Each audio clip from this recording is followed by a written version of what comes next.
አሰላሙ አለይኩም ወራህመቱላሂ ወበረካቱ። የዚህ ቪዲዮ ተከታይ ሰላም ብያለሁ። እንዴት ናችሁ? ከኔ ጋር አልሐምዱሊላህ ሰላም ነኝ። በያላችሁበት ሰላማችሁ ብዝት ይበል። ዛሬ እንግዲህ በአዲስ ቪዲዮ ነው የመጣሁት ማለት ነው። ቪዲዮውን ከመጀመራችሁ በፊት ላይክ፣ ሼር፣ ሰብስክራይብ እያደረጋችሁ ጀምሩ ማለት ነው። እና እንግዲህ ዛሬ ሩታና አብርሽ መጥተዋል ማለት ነው። እንግዲህ ባለፈው በሷ ቻናል የተለቀቀው ቪዲዮ አይታችኋል ብዬ አስባለሁ። ያልመጣሁም እኔ እንግዲህ በዛ አልሰራሁበትም ማለት ነው። አልተመቸኝም ነበርና በአንድ ነገር ምክንያት እና ማለት ነው። በዛው ቀጠለ ቪዲዮ ይመስለኛል። እንግዲህ እሷ ወደ ቤት ነው የተለባት ነበር የሄደው አብርሽ ማለት ነው። እንግዲህ ቤት ጠብቋት እሷም ወደ ቤት ሄዳ የተሰራ ቪዲዮ ነው ማለት ነው። እና አብርሽ አሁን የነቃ ይመስላል ማለት ነው። ማለት እሷ ማለት ማንነቷን አሳውቃቸዋለች ዲቅ አድርጋለች ማለት ነው። ኤፍሬምም ይቅርታ እስከመጠየቅ ድረስ ማለት ጨንቋት ነው እንግዲህ ኤፍሬም ጋር ደውሎ ይቅርታ እንዲጠይቅ የደወለለት ማለት ነው።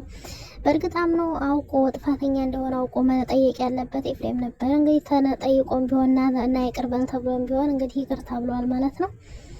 ለማንኛውም አብርሽ ማለት አሁንም ቢሆን የምን እንደሆነ አላውቅም። ብቻ የአብርሽ የሚያደርገው ነገር ግን ምንም እየገባኝ አይደለም። እንደው ታውቃላችሁ አጥፍቼ ከሆነ ይቅርታ ነው አሁንም እያለ ያለው ማለት ነው። አጥፍቻለሁ ይቅርታ ማለት ሲኖርበት አጥፍቻለሁ ይቅርታ ሩታዬ ምናምን ማለት ሲኖርበት አጥፍቼ ከሆነ ይቅርታ አልኩሽ ያለፈውን የቆሰቆሽ አታቁስኝ ይላታል። ማን ያቆስልሃል? ራስህ ስራ ያቁስልህ እንጂ እንዴ መጀመሪያ ተግባሩን ስተገብረው እኮ እንደዚህ እያቆሰለ ወይም እንትን እያለህ ከሆነ ተግባሩን እንደዚህ የሚያስጠላ ወይም አንተን የሚጸጽትህ የሚያቆስልህ ነገር ከሆነ ሩታዬ ድጋሚ አታንሽብኝ። ያን ነገር እኔ ራሴ የማይመለስ ስለሆነብኝ ነው እንጂ ያን ተግባሬ በጣም የሚያስጠላና የሚደብር ነው። ተረድቼሻለሁ ይቅር በይኝ ማለት ትችል ነበረ ማለት ነው።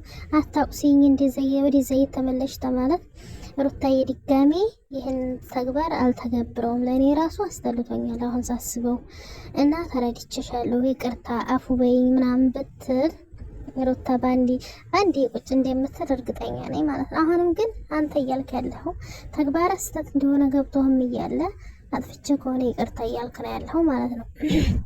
እና ደግሞ ማለት ነው ኤፍሬምም እንግዲህ ጥፋት ገብቶህም ባይሆንም ማለት ገብቶ አይደለም እንግዲህ ወንድምህ እንደዚህ ሲለጠየቀ ብቻ ነው ማለት ነው።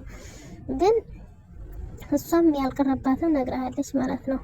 ማለትም ካወራን ከተነጋገርን በኋላ እንኳን አላቆምኩም በዛው ነው የቀጠልከው እና ማቆም ትችል ነበረ ብላለች። አቤላም ብሎታል። አቤላም ደግሞ አንተ ይቅር ማለት የምትችለው በዛ ይዛኔ ነበረ እኔ ጋርና እሷም ጋር እንደዛ ሲፈጠር ይቅር ማለት ትችል ነበረ እንደዛ ስትነጋገሩ ብሏል። አቤልም ትክክል ነው። ግን በዚህ ማለት እንደዚህ አይነት አንተና እሱ መነጋገር የለባችሁ ማለት ነው።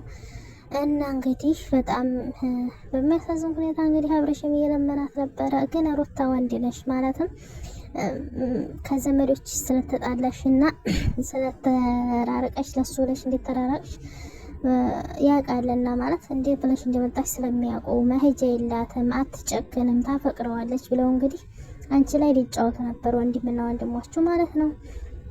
ሩታዬ አይኔ አንበሳ ነሽ አንቺ ቆርጥ ያልሽ ጀግና ማለት ነውና በአሁን ሰዓት መቁረጥና እንደዚህ መልፈስስ ማልቀስ ሳይሆን ቆራጥ መሆን ያለብሽ ማለት ነውና ማለትም በቃ የዛሬው ብቻ ይበቃቸዋል። ብዙ ፈትነሻቸዋል ማለት ነው።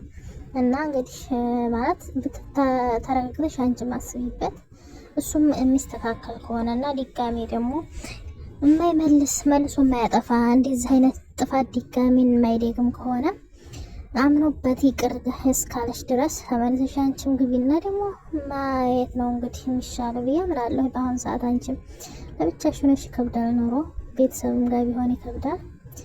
እና እንግዲህ እንደዛ ይሻላል ብዬ አስባለሁ። ቤተሰቦች እስኪ የተሰማችሁ እናንተ በኮሜንት አስቀምጡልኝ ሀሳባችሁን እላለሁኝ። ለማንኛውም አሳይተሻቸዋል እንደምትቆርጭና እንደምትወጪ ሲያውቁ ይሄ ልፍስፍስ ኤፍሬም ራሱ እኮ ይቅርታ መጠየቅ ጀመረ ማለት ነው። ልጅቱ ግን ሁሉም ነገር አይቀርብሽም አነጋገር ትችላለሽ ማለት ነው የምር። እና እንግዲህ አብርሽ ገና አልገባውም። እኔ ለምን እንደው አላውቅም ማለት እንዲህ ህፃን ልጅ ነው የሚያጫውተው። አሁንም በቃ ብዙ እንጨት ይፈጃል እሱ ለማብሰል ማለት ነው። ስለማድረግ ብዙ እንጨት ይፈጃል እውነት ለመናገር ማለት የተለያየ ነው። በቃ ጭንቅላታቸው በጣም የተለያየ ብዙ ኮምቢኔንት እንትን ያለው ማለት ነው። ማለት ብዙ ርቀት አለው የሷና እሷ በጣም ማለት እንዴት ብለሽ እንደምታሽ ስለሚያውቁ መሄጃ የላትም አትጨክንም ታፈቅረዋለች ብለው እንግዲህ አንቺ ላይ ሊጫወቱ ነበር ወንድምና ወንድሞቹ ማለት ነው። እና እንግዲህ አብርሽ ገና አልገባውም። እኔ ለምን እንደው አላውቅም ማለት እንዲህ ህፃን ልጅ ነው የሚያጫውተው። አሁንም በቃ ብዙ እንጨት ይፈጃል እሱ ለማብሰል ማለት አርቃ ነው የምታስበው። በጣም ሁሉ ነገሯ በጣም እንትን ያለ ነው ማለት እሱ ገና ነው፣ አላሰበም፣ አልተረዳም። ስለ ትዳር ምንነት ገና ነው። በቃ እንደዚህ አይነት ነገር ማለት ነውና ለማንኛውም ሩታዬ ይደርገሻል፣ ማንነትሽን ማሳወቅሽ ጥሩ ነው ብዬ አስባለሁ። ለማንኛውም አትጨፋፋኑ። እኛ እንድትለያዩ አንፈልግም፣ ግን ጥፋቱን አምኖ ድጋሚ አንቺን ላያቆስልሽ፣ ላያናድድሽ፣ ላያስለቅስሽ አምኖበት ይግባ። ግን እስካሁንም ቢሆን እኮ ብዙ ጊዜ ተጣልታችኋል።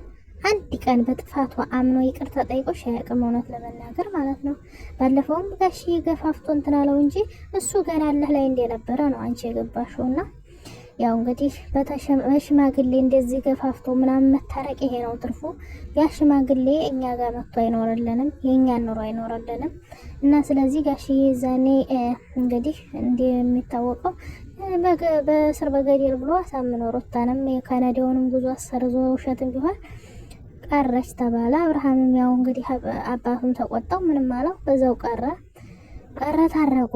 ታርቆ ግን ጋሽዬው ኑሮውን ሊኖረው የቤተሰብ አገሩ ሄደ። እንግዲህ ሩታ ናት እሳቱን እየቆሰቆሰች እና እየተቃጠለች ያለችው ማለት ነው። ስለዚህ ሽማግሌ ቤት አይሆንም የሚባለው አንድ ነገር ነው ማለት ነው። ማለት ከዚህ መረዳት ትችላላችሁ። የዛኔ ይቅር በይ ብሎ ከልቡ ካልጸጽቶ ቢሆን ኖሮ ዛሬ ይህን ጥፋት ድጋሚ አይደግመውም ብዬ አምናለሁ። እና ሩታም የተረዳችው እንደዛ ነው። ለማንኛውም ካሁኑ አጥርተሽ መግባቱ ጥሩ ነገር ነው ብዬ አስባለሁ። ላይክ፣ ሼር፣ ሰብስክራይብ እያደረጋችሁ አበረታቱኝ። ወዳችኋለሁ። አሰላሙ አለይኩም ወራህመቱላሂ ወበረካቱ።